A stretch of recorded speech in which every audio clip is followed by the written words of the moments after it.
Right, so next equation, what we have is we have to simplify this, okay?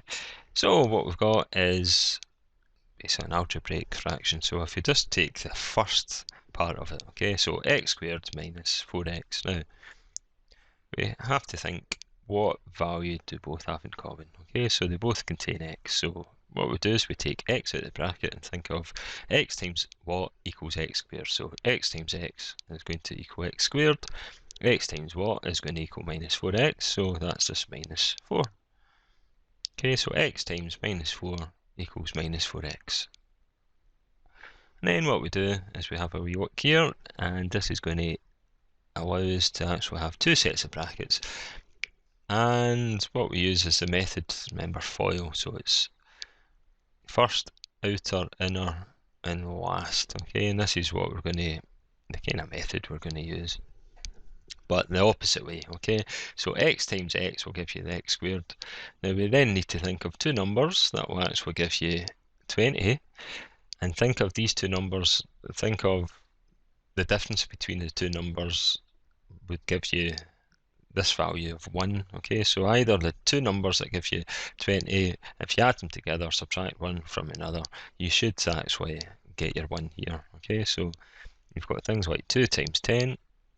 Now we could do 2 times 10 will give you 20, but there's no way of just getting a 1 from there. You've got 4 times 5, okay, so that's a good possibility. So what we have is we can just say put a 5 here and a 4 there, okay? Now one of these is going to have to be a minus. Now if you think about it's a plus 1 when we've got x, so if we have a 5 here and we subtract 4 from it, we'll get the 1, which is a plus. So if we put this as a plus, this is a minus. So what we've got is x squared, I'll just change the colour. So this is where the FOIL comes in. So that's the first, so that's f, right? So that's the first one, so that gives you x squared.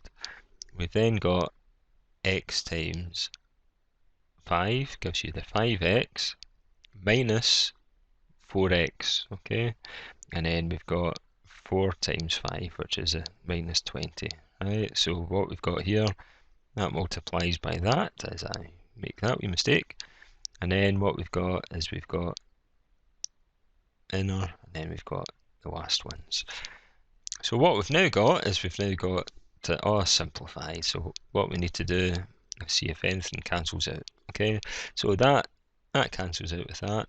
So you end up with your answer is x over x plus 5. Okay, so you simplify it, and to finish off your simplifying, you see if there's anything in the top and the bottom that can cancel out. And obviously we've got an x minus 4 there, and we've got an x minus 4 there. So your answer is x over x plus 5.